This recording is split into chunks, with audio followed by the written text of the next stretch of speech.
दुनिया में 9 ही ऐसे पेड़ पौधे हैं जो 24 घंटे ऑक्सीजन देते हैं, जिनसे 24 घंटे आप ऑक्सीजन ले सकते हैं। इन पौधों को आप अपने घर में बहुत आसानी से लगा सकते हैं। ये पौधे हर वक्त ऑक्सीजन देते हैं।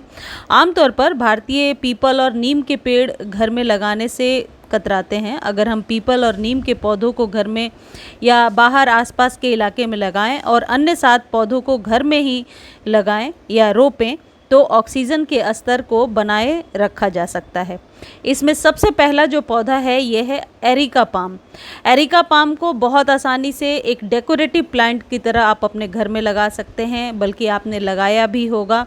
इसे आप लिविंग रूम में लगा सकते हैं। लिविंग रूम में यदि आप प्लांट रखने के शौकीन हैं तो उसमें ये एरिका पाम ज़रूर ऐड कीजिए। ये हवा से फॉर्मेल्डिहाइड या कार्बन डाइऑक्साइड और कार्बन मोनोऑक्साइड जहरीली गैसों को सोख लेता है और साफ़ ऑक्सीजन देता है। घर में ऑक्सीजन के लिए इसे आप थोड़ी सी ऊंचाई पे लगाइए और 4 एरिका पाम के पौधे लगाएं। इससे पत्तियों को इसके रोज़ साफ़ करें, यानी कि लिविंग रूम में, आप अपने बेडरूम में भी लगा सकते हैं।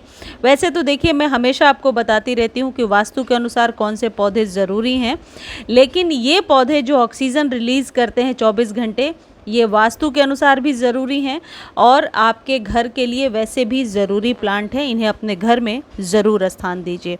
अगला जो पौधा है ये है तुलसी का पौधा, जो हमारे धार्मिक दृष्टिकोण से भी बहुत ज़रूरी है और वैज्ञानिक दृष्टिकोण से भी इसको आप अपने घर में ज़रूर स्थान दीजिए।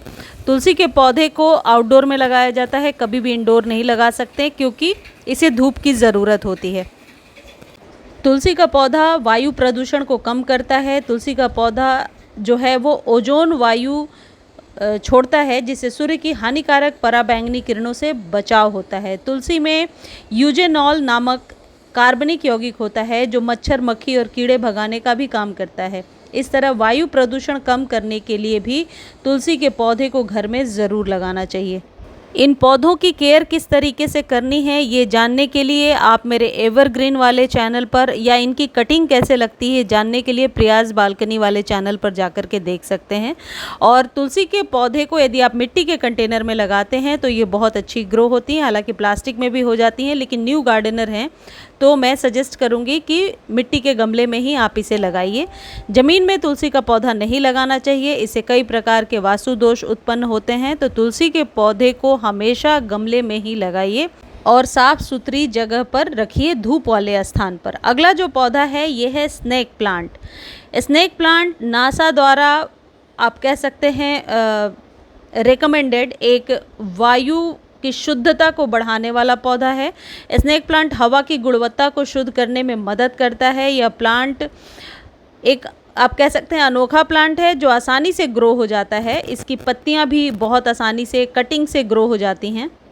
ये एक अनोखा प्लांट इसलिए भी है क्योंकि एक तो ये फ्री में ही ग्रो हो जाता है, एक ही पत्ती से न जाने कितने सारे आप प्लांट तैयार कर सकते हैं। दूसरी चीज़, कमरे के अंदर यदि आप लगाते हैं तो आपके मूड को बेहतर करता है और तनाव को कम करता है। कमरे में यदि बहुत गर्माहट है, बहुत नमी है, तो उसको ये सोखता है और माहौल को अच्छा बनाता है। इसलिए भी इस पौधे को छोटे बड़े किसी भी तरीके के कंटेनर में आप लगा सकते हैं और अपने living room, drawing room, even washroom और किचन में भी लगा सकते हैं। किचन में जो हम जब छौंक लगाते हैं और जो गैस निकलती है उसको भी सोखने की क्षमता ये रखता है। वो जो धुआं निकलता है उस धुआं को ये सोखता है। जो जहरीली गैसें होती हैं उनको सोख करके वायु को शुद्ध करने का काम करता है। तो इस पौधे को अभी आप घर में बहुत आसानी से लगा सकते हैं। बरसातों में, स्प्रिंग के सीज़न में भी ये लग जाता है। अगला पौधा है एलोवेरा का पौधा। एलोवेरा के वैसे तो बहुत सारे गुण हैं और वास्तु में इसे लक्ष्मी का प्रतीक माना जाता है। इसमें हवा को शुद्ध करने की बेहतरीन शक्ति होती है। एलोवेरा हवा से कार्बनिक यौगिक को निकालता है और उसमें मौजूद कार्बन डाइऑक्साइड को अवशोषित करता है और प्रचुर मात्रा में ऑक्सीजन प्रदान करता है।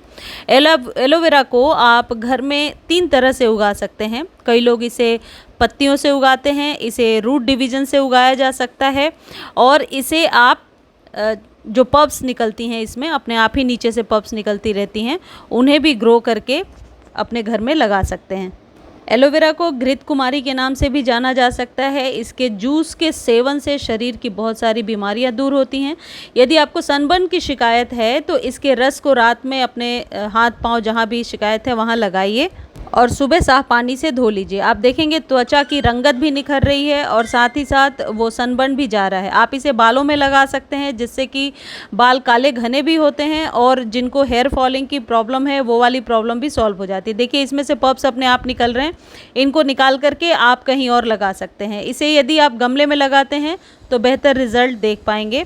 और ये जो एलोवेरा है इसकी खेती भी आजकल बहुत ज़्यादा होने लगी। अगला जो पौधा है ये है क्रिसमस ट्री, जिसे अरुकेरिया के नाम से भी जाना जाता है, क्रिसमस कैक्टस भी इसे कहते हैं। और ऑर्किड आप लगा सकते हैं, वाइल्ड जरबेरा लगा सकते हैं, पीपल और नीम भी इसमें शामिल है। पीपल और नीम को तो जैसा मैंने शुरू में बताया आपको घर के अंदर नहीं लगाना है, घर के बाहर ही लगाए जाते हैं क्योंकि वो पेड़ की आकृति ले लेते हैं और उनकी जड़ें बहुत फैलती हैं। और ये जो अरुकेरिया है इसको आप आसानी से घर में लगा लीजिए। और जो वाइल्ड जरबेरा है ये नर्सरी से आप खरीद करके लगा सकते हैं। ऑर्किड भी लगा सकते हैं, बहुत अच्छे फूल आते हैं। गर्मियों में थोड़ा इन्हें बचा कर रखना होता है। जिस तरीके से सभी पौधों के बारे में बताया, ये भी ऑक्सीजन रिलीज़ करने वाले पौधे हैं। ये जितने भी पौधे हैं ये 8 से 10 इंच के कंटेनर में आपके बालकनी गार्डन में या टेरेस पर बहुत आसानी से लग जाएंगे। ये जो कुछ भी जानकारी मैं आपके लिए लेकर आती हूँ मैंने भी कहीं से पढ़कर ही हासिल किया है।